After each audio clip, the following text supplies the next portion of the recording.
Yes, it was quite a challenging weather condition and course condition kind of a meet. The most common phrase I heard uttered at the competition this last weekend was, "At least we got it in this year," because the previous year, lightning storms throughout the whole day kind of prevented us from having it. So we are thankful that we got this meet in. It's a great meet for us to go to each year. It's sort of a barometer of the early season for us, since it is a standard competition that we go to every year.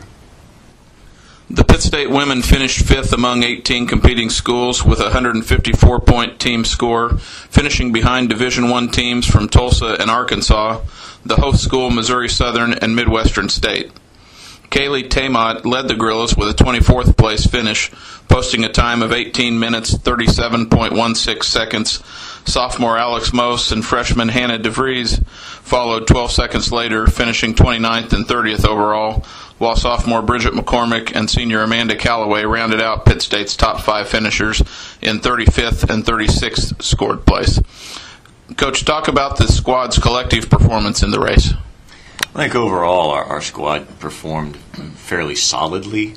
I think what we did very well was race as a pack, and in some ways that certainly can be a strength for us, and in other ways it can sort of be a weakness, if you will.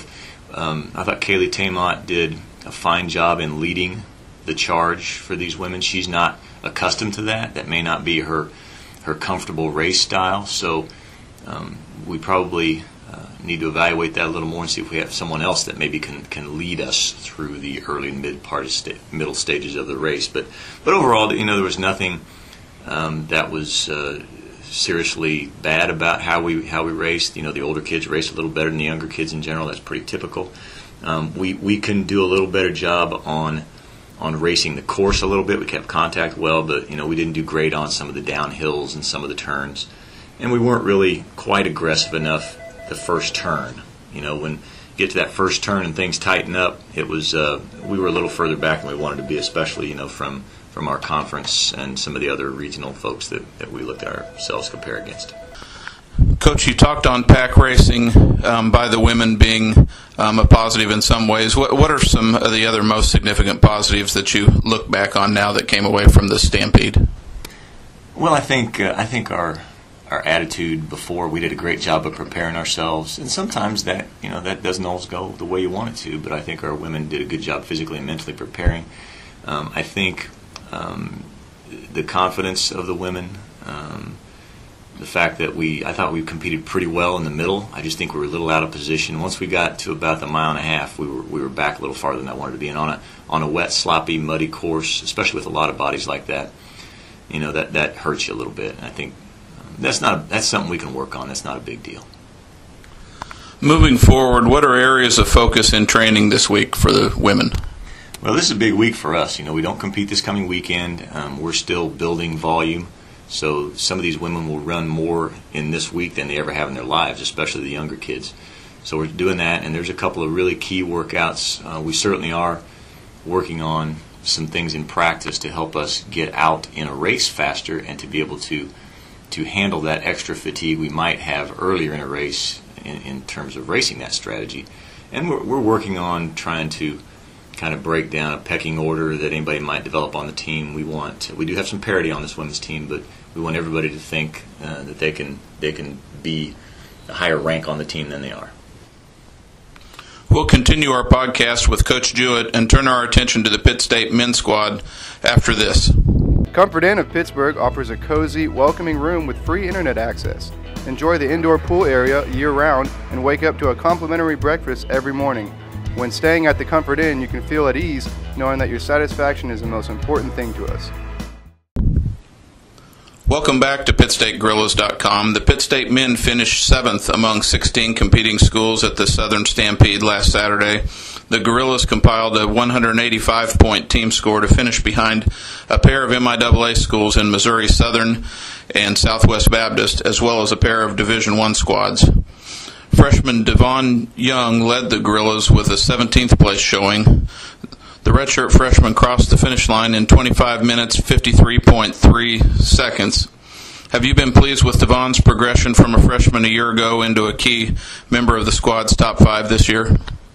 I really have. Devon's done a great job of adjusting and adapting. Last year, Devon was fairly inconsistent with training. He had some asthma problems. He got dinged up a little bit here and there. And training at this level, he's running more than he's ever run in his life. And he's training very consistently right now. So I'm really pleased with him and his development. He's even showing some leadership qualities, at least in practice. He's sort of right now emerging as sort of an emotional leader on the team. He kind of gets the guys pumped up on some of the harder workouts. So he's developing very nicely. Freshman Connor Stark and redshirt freshman Austin Bogina finished second and third among the Gorilla squad, with Stark finishing 27th overall and Bogina 40th. Junior Ethan Solovsky came across the line in 45th place, while freshman Cale Heiniger rounded out the top five in 56th place. How did the squad compete as a whole Saturday, Coach? I thought we did fine as a squad anyway. We were in good position early, a little better than our women's team did. When the course narrowed down, I think our key guys were in the right positions, far enough up, in other words, to not have to make up a lot of ground. I think we lost a little bit of ground, and again, in general, the younger kids probably lost a little more than the older kids.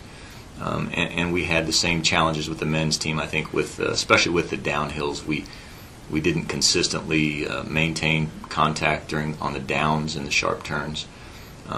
And we didn't have quite as good a focused warm-up. So there's lots of things, little things that this men's team can work on. But I'm pleased with this for a first real competition anyway. Looking back on the race, what has been your message to a very young Pitt State squad this week? Keep on plugging. There's plenty of season, and there will be things that happen that we don't like, that are sort of challenging. The weather at this meet notwithstanding.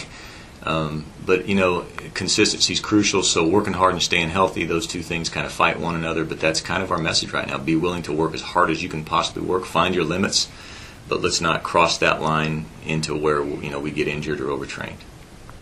How's the team's relative health, and what have been points of emphasis in training moving forward from week one? Well, I wish we were healthier, with our men's squad.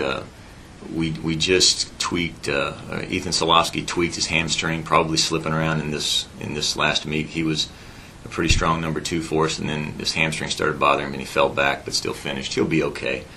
We have some other younger athletes that are dinged up a little. Our women's team's probably worse off, but we just have to. Everybody's got a job to do. These injured kids, their job is to get healthy.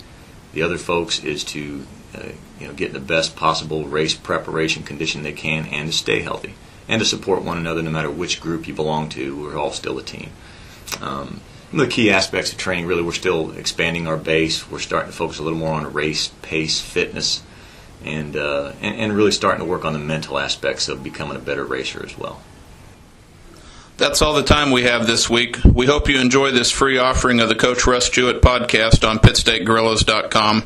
Tune in next week when we turn our attention to preparations for the Roy Griak Invitational, hosted by the University of Minnesota. This feature will continue through Gorilla Access throughout the season. Sign up for Gorilla Access for all the exclusive insider coverage of Pitt State athletics. Learn more about Gorilla Access. Go to www.pittstategorillas.com/showcase.